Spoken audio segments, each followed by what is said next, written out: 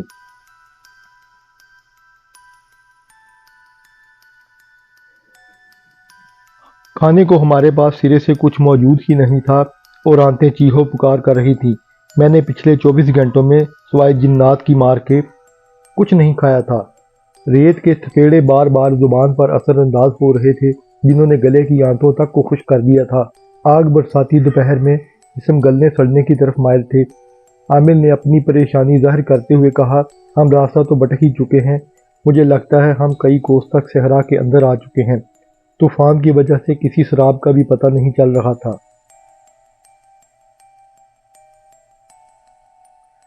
حالات کی سنگینی کو بانپتے ہوئے عامر بار بار موبائل فون سے کسی نمبر کو ملا رہا تھا۔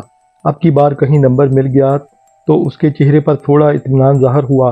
وہ سکرین کو دیکھتے ہوئے ہیلو ہیلو کہنے لگا۔ آگے سے کوئی جواب موصول نہیں ہو رہا تھا۔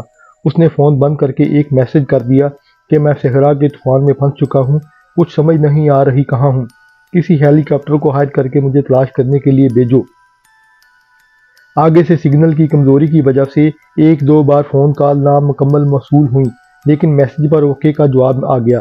مگر یہ جواب عامر کے لیے کسی بھی پریشانی کا کوئی حل نہیں تھا، بلکہ مصیبت در مصیبت کے بعد ایک اور پریشانی پیدا ہونے والی تھی۔ موبائل فون کی بیٹری ختم ہونے کے قریب تھی۔ اس پریشانی کے عالم میں اچانک اسے یاد آیا موبائل فون چارجنگ کا سسٹم گاڑی میں موجود ہے۔ اس نے فوراً موبائل چارجنگ پر لگا دیا۔ میں نے عامر کے غصے سے محسوس کیا کہ اس کی ہمت جواب دیتی جا رہی ہے، حالانکہ میں عامر سے کئی گھنٹے پہلے مشقت پر تھا۔ عامر نے ٹوٹے ہوئے دل سے مجھ سے کہا، گھبراؤ نہیں، میرا میسج چلا گیا ہے اور جواب بھی آ گیا ہے، میرا بیٹا کوئی نہ کوئی انتظام ضرور کر رہا ہوگا۔ مگر ہیلی کاپٹر یہاں تک پہنچے گا کیسے؟ وہ اتنے بڑے صحرا میں ہمیں کہاں تلاش کریں گے؟ میں نے نیک دلی سے کہا، شاید تم جانتے نہیں، موبائل ٹیکنالوجی بہت ترقی کر چکی ہے، وہ راستے بتا دیتی ہے کہ سگنل کہاں سے آ رہے ہیں اور ہیلی کاپٹر کہاں موجود ہے، اور ہیلی کاپٹر پہنچ جائے گا۔ مگر ہیلی کاپٹر کو اڑان بھرنے کے لیے ضروری ہے کہ طوفان مکمل طور پر رک جائے، عامر نے تسلی دیتے ہوئے جواب دیا۔ ہو سکتا ہے تمہاری بات درست ہو، نکلیں گے تو تب یہاں سے اگر قسمت میں بقیہ زندگی ہوئی، وگرنہ یہاں کا خوف، ویرانہ، تنہائی اور موت کے سائے ہماری جان لے لیں گے۔ میرے تو رونگٹے کھڑے ہو گئے ہیں، یہ سب کچھ دیکھ کر مجھے ابھی بھی خوف لاحق ہے اور جان کے لالے پڑے ہوئے ہیں۔ جنات ابھی بھی ہمارے پیچھے ہیں اور کوئی نہ کوئی ہمارے سامنے آ جائے گا، میں نے بے ساختہ انداز میں کہا۔ بار بار ایسی باتیں نہ کرو، بلکہ ذہنی طور پر ہمت کو مضبوط کر کے رکھو۔ اگر اس وقت سورج یا چاند نکلا ہوتا تو میں نے تم کو بتا دینا تھا کہ ہم کہاں ہیں، عامر نے محتاط انداز سے کہا۔ وہ کیسے؟ میں نے تعجب سے پوچھا۔ میں نے ایک چھڑی زمین میں گاڑ دینی تھی، اس کے سائے سے اندازہ کر لینا تھا کہ ہم کہاں کھڑے ہیں اور کس طرف مشرق، مغرب، شمال، جنوب ہیں اور ہمیں کس سمت جانا ہے، عامر نے جواب دیا۔ ہم دونوں نے گاڑی پر الوداعی نظر ڈال کر اسے خیر باد کہا، ساتھ ہی عامر نے 2 نفل حاجت نیت کر کے ہاتھ باندھ لیے۔ نفل عبادت سے فارغ ہو کر عامر نے سمت کا تعین کرنے کے لیے خصوصی دعا کی اور مجھے شمال کی جانب یہ کہتے ہوئے سفر کرنے کا کہا، جہاں ہم کھڑے ہیں یہاں سے سامنے کی جانب شمال ہے، شمال کی طرف کچھ پہاڑ ہیں اور شمال کی طرف رشیا بھی ہے، رشیا کے پاس سائبیریا ہے، سائبیریا ٹھنڈا علاقہ ہے، یہ ہلکی ہلکی ٹھنڈی ہوائیں شمال کی طرف سے آ رہی ہیں، لیکن دیر سے ٹکرا کر ہوائیں گرم ہو رہی ہیں۔ تم نے غور کیا ہوگا راستے میں ایک جگہ ہلکی ہلکی بارش کی بوندیں برسی تھیں اور بوندیں ترچھی ہو کر گر رہی تھیں، لہذا ان بوندوں کے ترچھے پن کی پچھلی طرف شمال واقع ہے اور یہاں دھوپ بہت تیز ہے، ہمیں اسی طرف سے شمال کی طرف جانا چاہیے۔ اس وقت دھوپ بہت تیز تھی اور سورج کی تپش ہر چیز کو جلا رہی تھی۔ ہم دونوں نے ریت کو منہوں کے اندر جانے سے روکنے کے لیے کپڑوں سے ڈھانپ لیا اور شمال کی جانب چل پڑے۔ ناظرین، دوسرا حصہ ختم ہو چکا ہے، اب آپ کے سامنے تیسرا حصہ پیش کیا جائے گا۔ آپ سے گزارش ہے کہ چینل کو ضرور سبسکرائب کر دیں۔ آپ کا شکریہ۔